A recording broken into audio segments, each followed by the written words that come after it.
breathe. Thinking about me every night. Oh, is it that sweet? I guess so. Bienvenidos a todos y todas a este nuevo capítulo de mi podcast llamado Gestión en la Tierra del Kiwi. El día de hoy este capítulo se va a tratar sobre la macroeconomía de este país del que siempre hablamos en estos capítulos, que es Nueva Zelanda. Nos sumergiremos en una de las economías más fascinantes y remotas del mundo, y el propósito es realizar un análisis macroeconómico sólido y reflexionar sobre su trayectoria y desafíos estructurales. Para esto he invitado a 4 especialistas, los cuales son Antonia, Bastián, Javier y Benjamín. Bienvenidos, gracias por estar aquí conmigo. Gracias a ti por la invitación. Yo sé que son personas súper ocupadas, muy ocupadas, que están siempre haciendo investigaciones muy grandes, y la verdad estoy muy agradecida. Así que muchas gracias. Gracias a ti por invitarnos. Gracias a ti por la invitación, Sofía Motena. Para empezar, Antonia, ¿te parece que empecemos contigo? Sí. Ya, mira, el capítulo se va a tratar acerca de... Yo les voy a ir haciendo unas preguntas, así que ahí ellos me van respondiendo sobre lo que ellos saben sobre su investigación. Ya, okay. Bueno, Antonia, ¿cuál es la radiografía actual de los principales objetivos macroeconómicos de Nueva Zelanda? A esto me refiero con el crecimiento, la inflación y el desempleo. Bueno, el panorama es mixto. En términos de crecimiento, Nueva Zelanda es la economía número 55 por volumen del PIB, y su deuda pública en 2024 alcanzó el 50,24%. Ya. En cuanto a inflación, estamos viendo presiones. ¿Y ahí qué te refieres con eso? En marzo del año pasado, en 2024, la variación anual del IPC fue del 4%, y en el trimestre que finalizó en septiembre del 2025, la inflación fue del 3%. Ya. Un aumento respecto al trimestre anterior, atribuido principalmente a los costos de la vivienda y los servicios del hogar. O sea, servicios y viviendas son temas súper sensibles hoy en día, la verdad. Sí, lo son. Sí. ¿Y qué me cuentas del desempleo? Bueno, el desempleo ha ido aumentando. Ya. La tasa subió al 5,10% en diciembre de 2024. Ha subido. Y un incremento desde el 4,80% en septiembre del mismo año. Este es un indicador de que la economía se ha ido enfriando. O sea, que igual ellos tienen el volumen del PIB súper elevado, o sea, un 50,24%, y aparte de un desempleo súper alto, igual es algo súper preocupante. Y otra cosa es que nosotros siempre vemos a esos países como ejemplo a nivel mundial, Nueva Zelanda, Suecia, países más de Oceanía, Europa. Nueva Zelanda, como que estamos analizando. Como que estamos por eso estoy diciendo. Entonces, como que siempre lo vemos como ejemplo, y estas cifras que nos dan todos estos indicadores, de verdad, a mí por lo menos me sorprenden. Sí. Bueno, seguimos con Benjamín. Benjamín se especializa en la política macroeconómica. Respecto al enfriamiento que nos dice Antonia y la presión inflacionaria, ¿cómo han respondido el Banco Central y el gobierno de Nueva Zelanda? ¿Cuál ha sido la política fiscal y monetaria reciente? Bueno, primero que nada, buenas tardes a toda la gente, a mis compañeros, colegas presentes. Tanto tiempo que no nos veíamos. Sí, hace rato no nos veíamos. Hartas aventuras por Nueva Zelanda que Por Nueva hemos perdido. Zelanda, sacándole fotos a los kiwis y todo, sí. En la investigación que luego vamos a indagar un poco. Más adelante vamos a profundizar sobre los kiwis.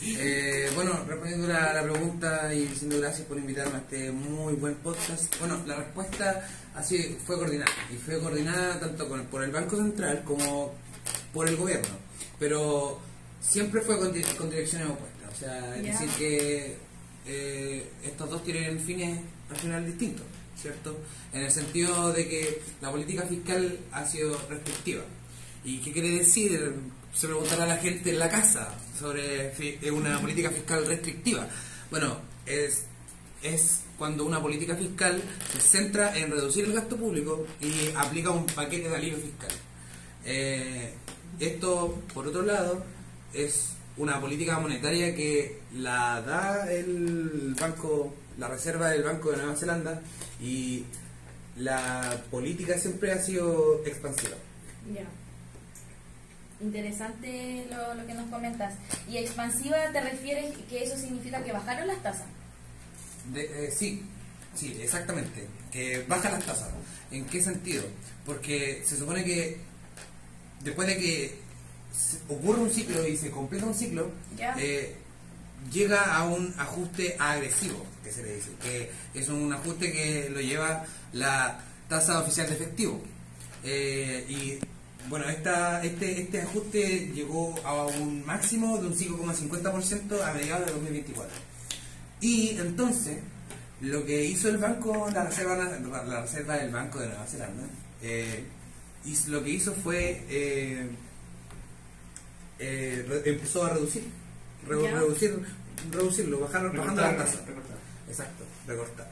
Y mira, un ejemplo de eso es que en octubre del año pasado, en noviembre del año pasado, perdón, que se redujo hasta un 4,25%, según mis datos que tengo aquí en estos papeles tan buenos.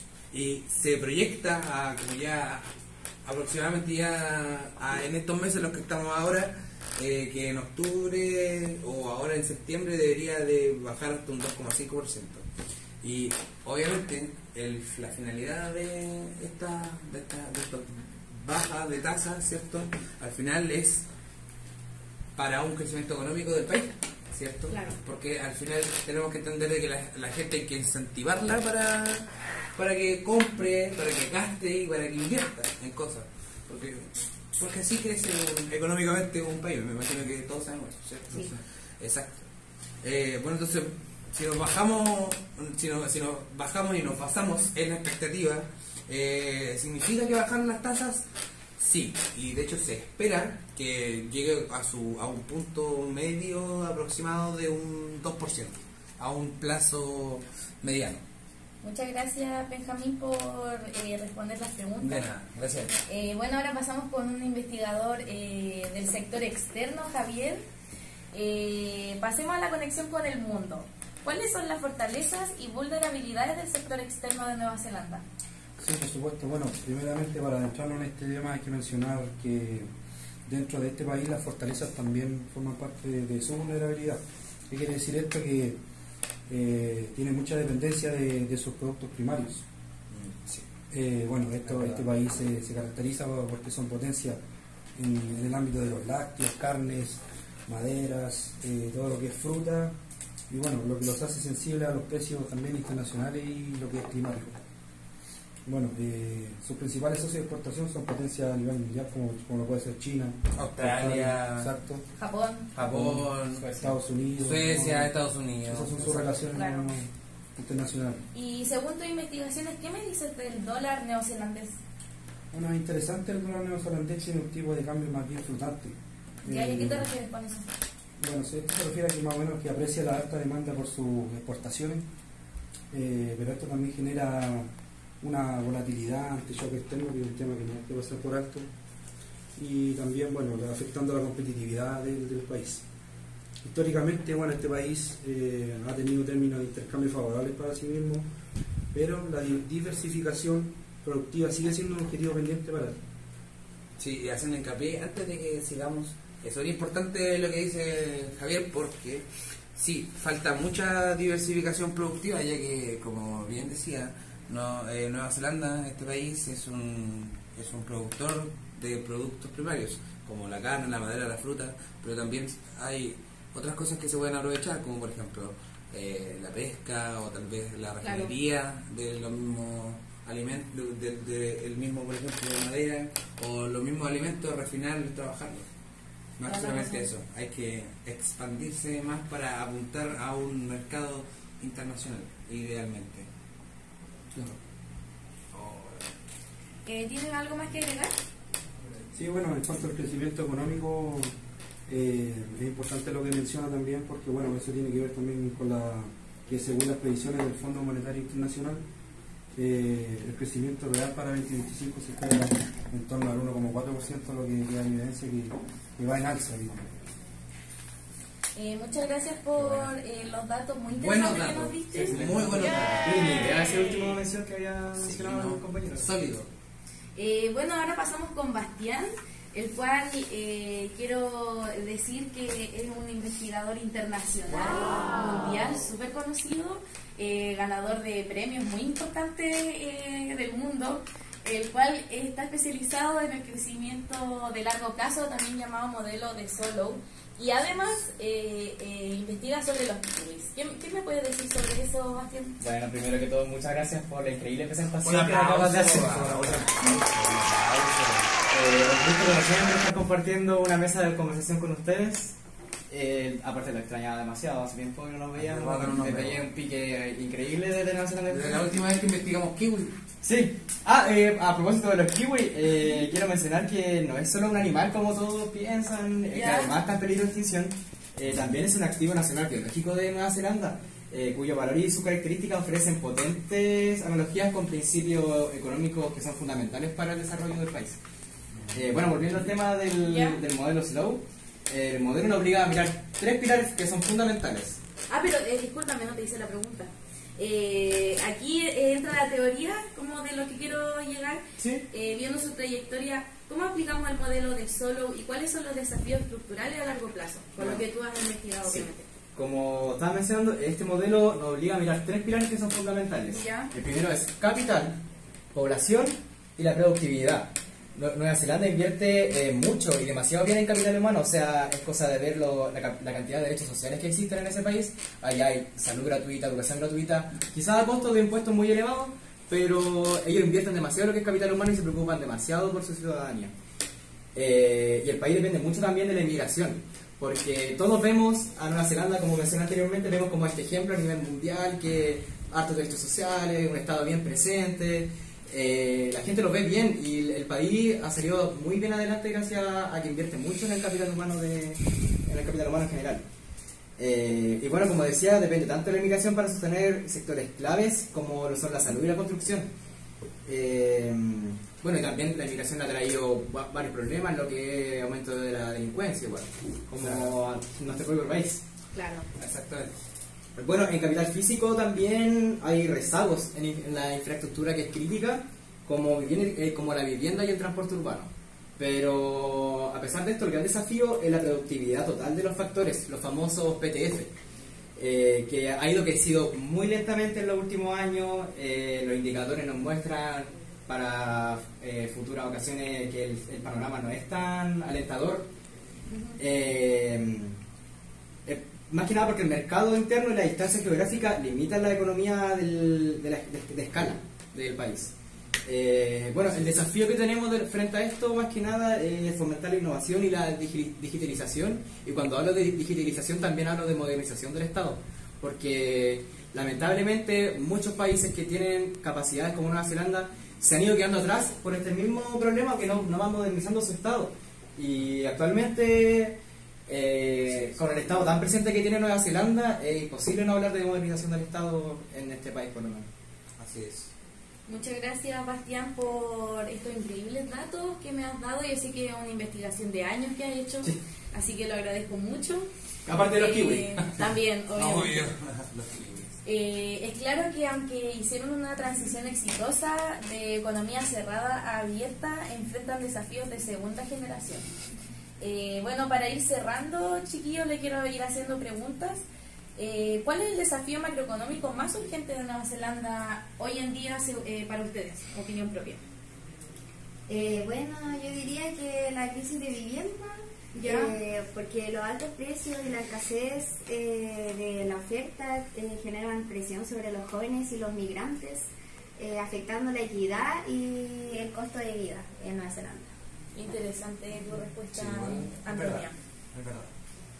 Sí, bueno, yo como investigador quiero enfocarme principalmente en lo externo, que es un tema bien importante sobre el país. ¿A qué me refiero con esto? Que, bueno, deben gestionar principalmente la tensión entre sostenibilidad y competitividad agrícola, digamos, ante las metas como puede ser de carbono.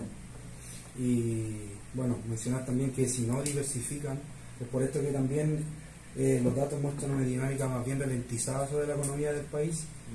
Es decir, que si no diversifican, su crecimiento en el futuro es bien vulnerable, bien difícil de crecer. Así es. Siguiendo ahora, me pasaron la pelota, así que hay que seguir. Antonia dice algo muy clave, que es la crisis de vivienda, que al final siempre los altos precios y la escasez van a generar un impacto, La desigualdad territorial. claro, y va a ser obviamente más difícil comprarse y el hecho de adquirir bienes, lo que hablamos delante de las inversiones. Y también Javier menciona lo que yo hice hincapié anteriormente, creo, sobre la sostenibilidad y la competitividad agrícola, que hay que diversificar al final el mercado, o sea, de alguna forma tiene que crecer, de algo se tiene que sustentar, o sea, estamos hablando de sostenibilidad, bueno, o sea, nosotros tenemos que trabajar estos productos primarios, porque por ejemplo acá en Chile tenemos muchas producciones de cobre o producciones de litio, pero lo vendemos a precio huevo, como lo diríamos, se diría coloquialmente, o sea, y no puede ser, o sea, ¿hasta cuándo un país va a aprovechar la riqueza que tienen los territorios? Claro, y va a depender de la riqueza de otros. Sí, entonces Vamos perdiendo autonomía igual cuando claro, vamos haciendo esas sí, cosas. es cierto que a lo que voy es que, como tú mencionaste antes, la desigualdad territorial y étnica es algo también importante. Yo creo que todos estos puntos son súper importantes. Porque, por ejemplo, específicamente con la comunidad maorí de acá de Nueva Zelanda, son bien dejados de lado, y a pesar de que tal vez sea un porcentaje no tan grande de personas, es este porcentaje pequeño de personas enfrenta un nivel alto, un porcentaje alto de pobreza y de desigualdad. O sea que, ¿de qué estamos hablando? No hay que dejar de lado a gente que nos podría hasta ayudar a diversificar la misma economía. O sea, ellos pueden aportar mucho, siento yo. No, y solo para agregar lo que tú estabas hablando de la riqueza del país, Nueva Zelanda, su mayor exportación es más bien alimentos, productos lácteos, fruta, la carne también, porque ellos es como su única riqueza, no tienen como recursos naturales propios. Entonces ellos dependen mucho como de los animales, de la ganadería, del alimento. Entonces por ahí yo creo que es donde deberíamos potenciar más el fuerte. Sí, totalmente. O sea, vivienda, cambio climático y desigualdad, todo esto mientras intentan mejorar la productividad. Un panorama súper complejo para este país, pero con un claro camino hacia la diversificación y la innovación. Como podemos ver las cosas que nos han dicho estos investigadores. Bueno chicos, con esto ya vamos cerrando el capítulo de hoy día. Le agradezco mucho a nuestros 4 especialistas, a nuestros investigadores que se dieron obviamente el tiempo de estar aquí. Siempre un gusto estar acá. Sí, un aplauso por nosotros, qué bueno que terminamos. Muchas gracias. Gracias por su claridad y su profundidad sobre los temas, las preguntas súper completas. Esperamos que este podcast le haya proporcionado una visión técnica y sólida de la macroeconomía de Nueva Zelanda. Así que gracias por escucharnos. También decir que llegamos al 1 millón de seguidores en el Spotify. Así que muchas gracias por escucharnos siempre y siempre por estar interesados en las cosas que hablamos aquí. Sí. También darle las gracias a nuestros patrocinadores. Vital. Así que muchas gracias por hacer este ambiente tan pleno y tan bueno en nuestros capítulos. Así que muchas gracias chicos, un aplauso. Hasta la próxima.